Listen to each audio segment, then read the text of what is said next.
Rite TV Uganda, available on all social media platforms. You can follow us on YouTube, Facebook, Twitter. You're welcome to view us. And our guest is still with us. A CEO of Redefining Consult, Sabiti Herbert. It's amazing that the making of a CEO a few years down the road met a snag a few years during his school life. And behind every dark cloud is a silver line. We are with Herbert Sabiti, and Herbert Sabiti will tell us where we stopped. And you remember that he had actually told us that he was introduced to reading the Bible from Genesis to Revelation. Young people, oh yeah, we are able to do this. And he also told us that he met a lot of blessed children who were able to bless him. A young senior one student girl who was able to buy him black books for all the 13 subjects, having looked at his small Musana 32-page exercise books. And this girl was a blessing to him. But not only the girl, there was a boy in his dormitory, an amazing young man. I would love to meet that man, and I know one day I will meet him. This young man was willing to share with Sabit Herbert with everything he had, but especially sugar, that even when Sabit ran away from the sugar, this young man would follow him and put the sugar in the cup. So would like to hear from Herbert. What happened? You had these wonderful colleagues in school, but you told us that you made something challenging. That's where we want to start off right now. Something's challenging, of course, it's adolescence. They call it adolescence. Yeah, adolescence cropped in in my senior 2 and senior 3. But one time I was in a very compromising position, and I had my grandmother telling me that is how AIDS kills. Remember that word? That is how AIDS kills. I had her voice, yet she was not around in the St. Mary's. Yeah. But I had her voice that's how AIDS kills. So that one, I kept on fearing AIDS up to when I got married. I kept on fearing AIDS. I wasn't sure with my wife. Because I know that. I used to think that every girl has AIDS. You're right. I was very scared. You're right. I was always scared. But now I got, because of adolescence, I got to involve myself in strikes. And I remember in senior 3, I was part of the striking crew, striking group. We don't want posho, we don't want beans. And by the way, young boys and girls who are listening to me, who are viewing me, let me tell you, when you involve yourself in a strike, you are killing your future, because my future was about to die. And so at the end of the term, they expelled me. But you know, like I told you before, that I used to get sick so much. So by the time of the strike, I was in the sick bay, and the deputy headmaster had come to check us on the sick bay. But when I had it strike, because that's what I wanted, I joined the strike, yet I was weak and sick. Amazing. So when I reached home, I told Mzee they have expelled me, but me, I was not part of the strike. I lied that I was not part of the strike.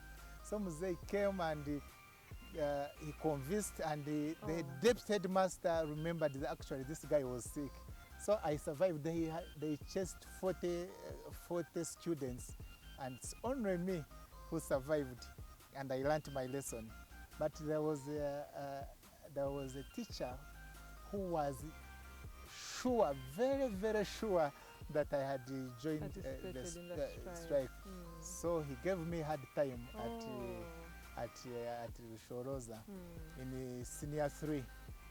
Every time he would come to preps, he would say, like to make roll calls, he would start with Sabit Herbert. Sabit Herbert, present. So if you are present, everyone is present. He would close the roll call register and goes. So every time he would look for me, Sabit Herbert. But I think it helped me. It kept me on my toes. Yeah. Now, in senior 4,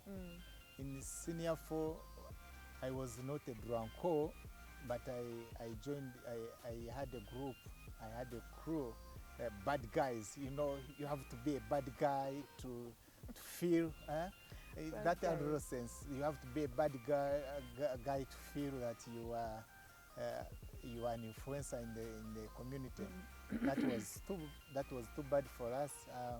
In senior 4, during mock exams, we jumped the fence and went to a place called Chitumba, and they took alcohol, and he also, of course, taught me how to take alcohol, and we came when we were drunk. Now we reached there, and we reached school, and we started disturbing students who were in the plebs because we were drunk. Now, beyond doubt, of course, the following day they called an assembly, and they called us and told us, now your punishment is to go and carry and put cabbages in the school truck. So they told us, now you did this and this, it was so bad, and so you are going to carry to Vakwitachi to put cabbages in the school truck. Now we went, knowing that that's a simple job. Reaching outside the gate, they told us, do you have any friend you know that knows where all your belongings are? We knew that we are finished. Do you have any friend you know who knows where your belongings are? So we gave the names, and they went and brought the belongings. They didn't want the students to know that we have been expelled, because every time they expel students in the middle of term, the whole school would strike. So the school had that solidarity that would defend any person going. So it was a secret move to chase us out of school. And now we reached, they took us to cover the town, and some of the people they chased me with, they were in the town. So they took us, they first dropped them to their homes. I remember, Sarah, one parent phoned they had, when the son was home, and the truck was still there, and they asked, so what happened? What happened? They caught me drinking warage, and that's why they have expelled me. Then the man said something that I still remember right now, that my son, 1 glass of warage will deny you a drum of warage in the future. Wow. Very profound statement. Wow. 1 glass of warage will deny you a drum of warage in the future. So you can be there as a youth, that you want to enjoy life, but that life you are enjoying will deny you better things in the future. So be careful. Know that you will not remain young. Know that you will not remain a youth, because with time you will grow and you become a responsible man and woman out there. But it depends on how you take yourself right now. It depends on how you build your foundation. So that word still lingers in my mind up to now, that 1 glass of warage will deny you a drum of warage. Youth, I'm not talking about warage. I'm not talking about warage, but you get my point. So now, to me, by then my parents were in a church called the Kabanyonyi Church of Uganda. So it was a bit far, so the school gave me transport, and of course expulsion letter was not given to me. It was put in the post office box, because they knew I wouldn't take it to my parents. So I reached home, and of course I lied them that we have finished for that. Hey, but the term is still going. What has happened? For us senior 4, we have finished our mock exams. I can imagine. For us in the senior 4, we have finished our mock exams. Yeah. Now I knew that they had put that letter in the post office of Kawanyonyi Primary School. So by then the headmaster, I convinced him there is a letter that is coming. Please give it to me. What, then he asked me what happened. They expelled me, and I don't want my parents to know, because I will be finished. No, my father, I call him my father. My grandfather, up to now, I call him my father. Yeah. He was so strict. I knew I was finished. Now, wow. The headmaster surprisingly accepted and gave me the expulsion letter, and I put it in the fire. I burnt it. I burnt the letter, the expulsion letter, and now I devise means of lying him to get me a school fees, so that I go somewhere, I rent and I read, I go and do final exams, because we had already registered at Shoroza. Yeah. Now, indeed, I went and forged. There was NASA. In the cabaret, there was another NASA where we forged stamp and report and brought it, plus bank slip, and I gave it to him. But he was very clever man. He saw things and he said, these things are forged.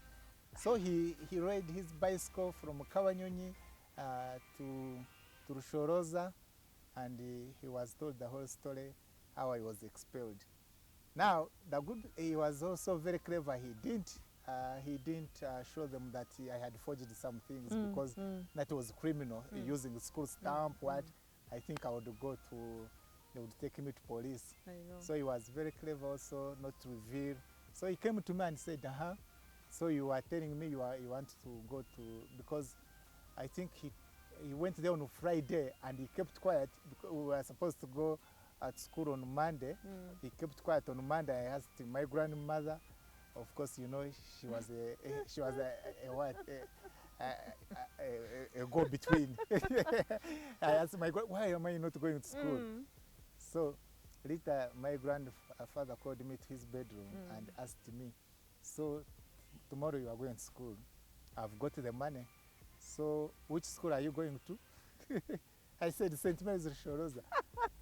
Is there any other St. Mary's Shoroza? I don't know. I got to know that I am in a serious problem.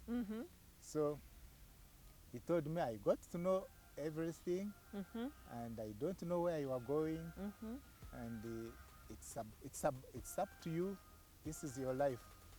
Now I said, now let's talk man to man. That's you know, you are in that kind of position, and you say, now let's talk man to man. I became man at that time. I think it's the first word I have ever told Mose, let's talk man to man. So what are you talking about? Now, me, I'm going to rent a house somewhere near St. Mary's Shoroza. I will read books. I will get notes from day scholars. St. Mary's was both day scholar and boarding. I will get books from day scholars, and I will read, and I promise you, I'm going to pass. The man said, okay, now I'm going to give you the entire money you are going to use. It's up to you. So together with my other people, my other crew, we rented somewhere. Wow. We went and rented somewhere near St. Mary's Shoroza, and sat down and wrote down the rules and regulations. We said no more drinking alcohol. We agreed no more drinking alcohol. We agreed that we are going to read. There is no more time wasting. So we agreed that every person, we were 7, we were 7, we agreed, no, we were 8, I remember, we were 8. Every person who was expelled, we are going to be in first grade. That was our target. Wow. And we set rules, we signed them that we are going to be in first grade, we are going to focus, we are not going to drink. Woo. That's what we did, and that's what happened. Amazing. We would wake up early in the morning, read. Sometimes we would get very tired. We had some, one of the boys had a cassette, and would record. You are reading, recording. When you get tired, you put on a cassette and you listen. Yeah. You listen to what you were studying. Yeah. So at that time, we'd find our future.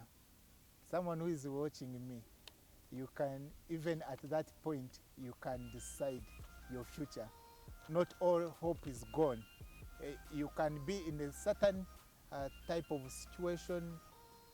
You can be called a bad man, but when you evaluate your life, you can decide, let me redefine my life.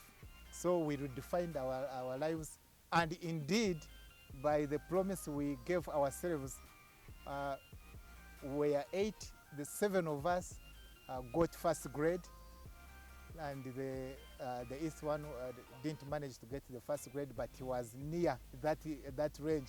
He was almost also getting the first grade. So 7 of us got first grade. First grade in senior 4. And by the way, Sarah, let me tell you this. The year that we are following had 32 students in first grade. Our year had only 14 first grade, and those 14 came from out. 7 came from those who were expelled. Wow, that beats my understanding. 7 got from those that were expelled. And by the way, not only that, not the atmosphere of the exams, it was so tough on us. I think they punished us severely, to the extent that every time you go to do an exam, you go with a policeman.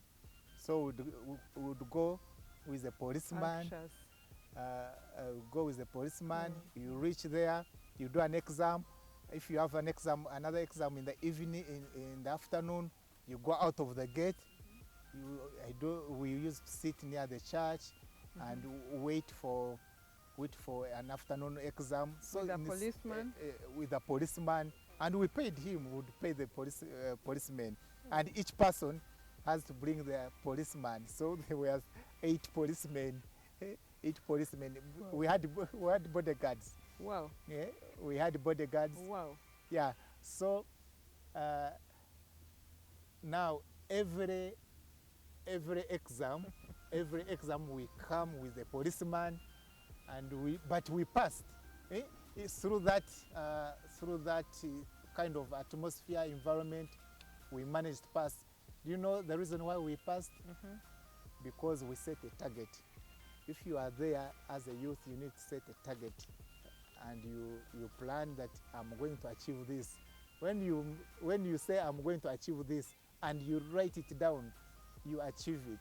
We said, now we have people who are calling us bad men. We have to prove them wrong that we are not bad men. Now, when I would like to break a little. Rite TV Youth and Prominence Program. Herbert Sabiti, CEO of Ridgeline Consult. I would like to take a bit of a summary for our friends who may have joined the program a bit later. I want to bring out what that gentleman told you, one of the parents. One of the parents told Sabiti, when they had been expelled, these words are golden words. He told him that 1 glass of warrage will deny you 1 dram of warrage. 1 opportunity to languish while you are a growing up youth will deny you the benefits that are waiting for you tomorrow. For Sabiti, the parent used a glass of warrage to show him that if they took a glass of warrage, they would be denied a whole dram. A whole dram. If you are intending to drink, that's a lot of alcohol waiting for you tomorrow. But we are saying 1 negative event when you are younger will deny you the great opportunities awaiting you tomorrow. And Herbert had to go home. He had an understanding grandfather, amazing. Yeah. Parents, we are also learning. An amazing grandparent who said, I'll trust this young man. I'll give him the opportunity to do senior 4. And they go and team up with colleagues that he says, young people, you need to decide your future at some point. I want to call that the turning point. Herbert Sabiti is just about to give us the results of his turning point. They got together as a team, decided that we are all going to pass. They set a target, we are going to get first grade. It didn't even matter that police officers had to escort them into the exam room and wait for them waiting for the next exam. The 7 got first grades out of the 8, but even the other one who got second grade, he got a strong second grade. Not only that, he continues to tell us that that year they had less first grades than the previous year. But can you imagine, half of the first grades were the boys who were coming from outside. So we are talking about using a bad event and using it as your turning point and deciding that I am going to do something different. I am going to make a life out of this. And that's where our guest had reached. Herbert, your story is intriguing. Yeah. Yeah, thank you so much. I'm happy. And thank you for hosting me at Rite TV Yeah, Uganda. you're welcome. Yeah. Now, when I went to pick my results and I saw I had passed in first grade, I went home very, very happy. I can imagine. I was flying. I went home very happy, and I knew that they are going to give me a Coke. So, yeah, reaching home, I give the results to Mzee and said, "Wow, thank you so much. I trust you. I know. Wow. I knew you would make it." Wow. But he told me, "But you are killing your future." Yes. Now, what has happened? I was told that you impregnated a girl. I told you I was virgin. How can a virgin impregnate a girl? In my life, I was virgin, but someone, in the village, that gossiping and what they said, there's a girl who had gotten pregnant, and they said it is me who had impregnated her, and I was so perturbed with that happiness of passing exams. Now, so a virgin has impregnated someone. Can't believe it. You can't believe it. Anticlimax. So now I told they are lying, and yes, that girl was my friend, but I have never slept with her. And by the way, surprisingly, he believed me. Wow. And that story ended there. Wow. So now, of course, I passed very well. Now the opportunity of going to Girls College Butobere came. Yes. And of course, he couldn't stop me. In the A level, I went to the honors senior in Southern. Ojom senior? Yes. Amazing. Yeah, amazing. In 2000, I joined senior, and it was a very good time being in the senior. Wow. But in the Rushoroza, they were very restrictive. I remember one time we had a Walkman, a Walkman, that car radio that we used to listen to. So that young girl who was helping me, she had given me a Walkman, and they got it, and they hit me serious shiboko. So when I reached senior, it was a very dormitory. There is a lot of noise. These guys are playing music. What? So this is the life I wanted. This is young people. Yeah, this is the life I wanted. Young people. But I was already determined I wanted to go to Makerere. Do you know why I wanted to go to Makerere? When I was in primary, let me take you back to primary. There is a group from Makerere University called Gezi Anglican Youth Missioners. They came to our church and preached. I saw young girls singing, very beautiful. Girls. I said I will marry. I will go to Makerere University and I will marry one of those beautiful girls. One of those beautiful girls. I like so that. Kaim, which I joined later, Kaim helped me to focus. Wow. I remember that when I reached senior, When I reached senior in A level, I remembered about Kaimu. Wow. I said I have to read and focus and go to Makerere. Wow, wow, wow. And unfortunately, during exams in the A level, senior 6, again I fell sick, but I managed to get good points. I got 16 points. And my auntie, who now lives in America, was very, very excited. I know. And promised to pay me Makerere University. Now, we in secondary schools we don't have enough career guidance. In primary school I grew up wanting to be a primary teacher. When I reached secondary school, I wanted to be a secondary school teacher. I know. Now, in my senior 6 vacation, there is a young man called Rogers Asimira. He's now in the USA. He told me, I know, Herbert, you like business. The best course you can do is BCom. I asked him, what is BCom? Bachelor of Commerce. I studied the commerce in the So you want me to do a degree in commerce? In O level. I studied the commerce in O level. How can I do a degree in commerce? In the commerce. So he told me there is another course called business Bachelor of Business Administration. Okay, I will take that one, not commerce. Not knowing even commerce is more heavier than BBA. I know. That's lack of career guidance. But Rogers, I thank you. You helped me to make a decision. Now, when I came here, Makerere, to register, I met some young man, and he told me, you know, Bachelor of Business Administration is not here in Makerere, and you want to be in Makerere.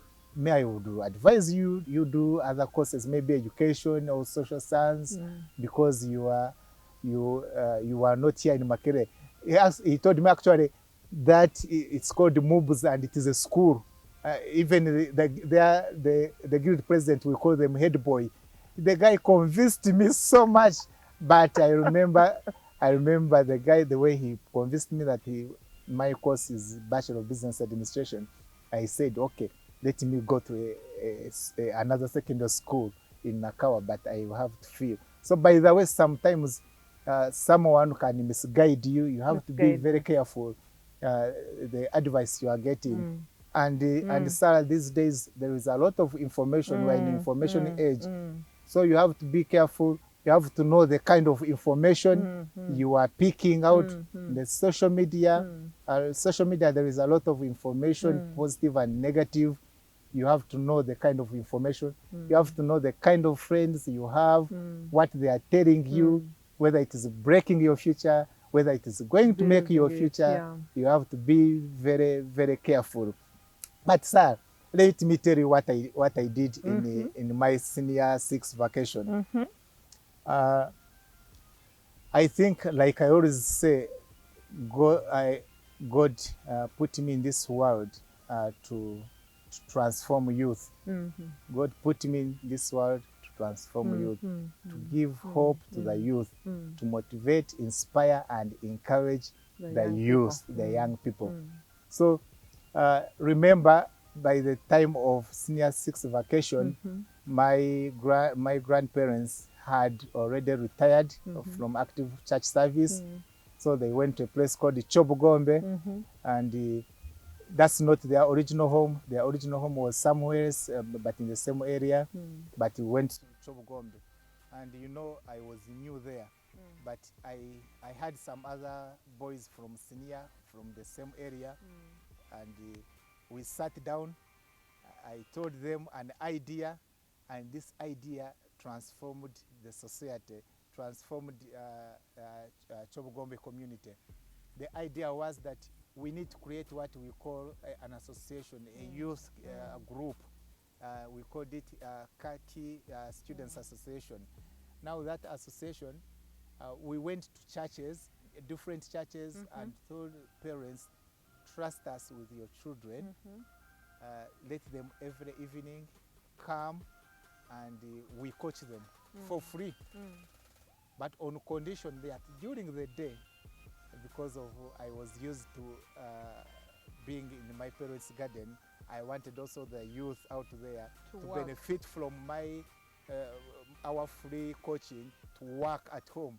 So I told them that during the day, they have to go and do errands at home. They have to dig. Yeah, so the parents accepted, some parents refused. Some parents actually said that we are calling an association to impregnate their daughters. There is actually one parent who told me that, why have you come to Chogome to spoil our girls? I told you, if I want to sleep with your daughter, I don't have to call an association. I can get here. I don't have to call an association to, but me, I was determined to transform the community. So we organized ourselves and did exactly what we planned to do. Every evening, the children, the youth would come to a certain primary school called Wesas Primary School. They gave us a classroom. Those of mathematics, they would go and coach them in math. Those of geography, those of biology. We had people, they would coach, others would discuss, we give them assignments, but on condition that during the day you do what? You work in the field. We work in the field.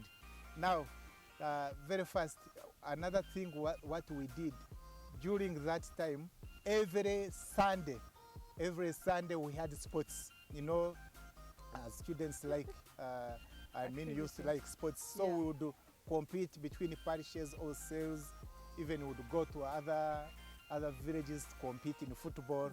So we had formed ourselves into a football club. Now, that football club brought a problem in the village. You know which problem?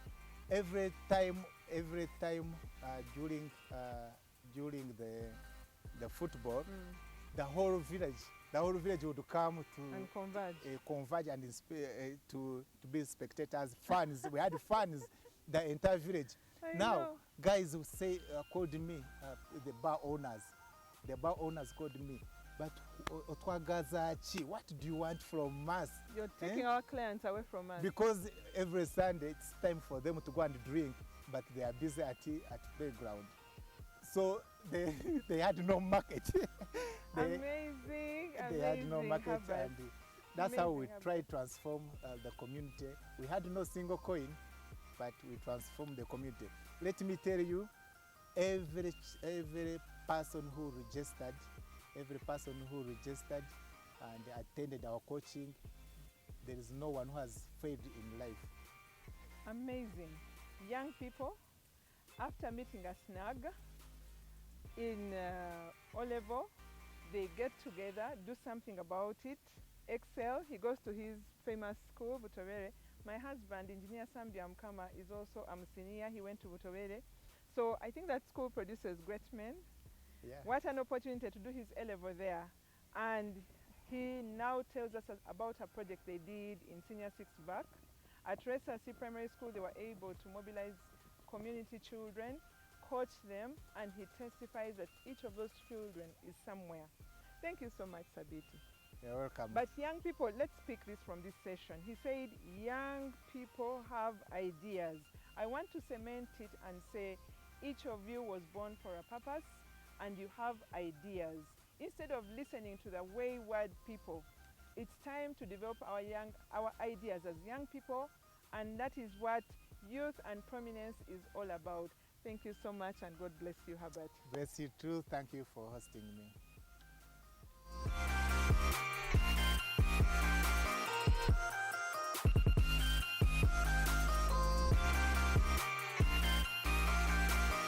You know, when we were growing up, they told us that the one key, the only key to success is education. Now you finish Makerere, you finish campus, you don't know what to do. Yeah? You know, the other time Professor Warunya says you can transform the economy. Now, how can I transform the economy? Now, I had an uncle who called me that I go and stay with him. I said, no, I will not stay with you. I wanted to be independent. So I Young men. so I got my friends, Mm-hmm. and we went and hired a place in Mutungo, Mm-hmm. and we stayed there. Uh, when I lost the job, I went to my uncle called Shem Vagine. She he had promised me on my graduation party that he's going to give me, Mm. but remember I already had another A job. job. Yeah, so I went there, and he gave me a job as Mm-hmm. a business development manager, Mm-hmm. and I did well. Let me tell you, me when I when I do a job, I Mm-hmm. do it very, very well. That's Mm. why I always tell the youth that you should always be at the top. You should always excel in everything you do. Mm. Now,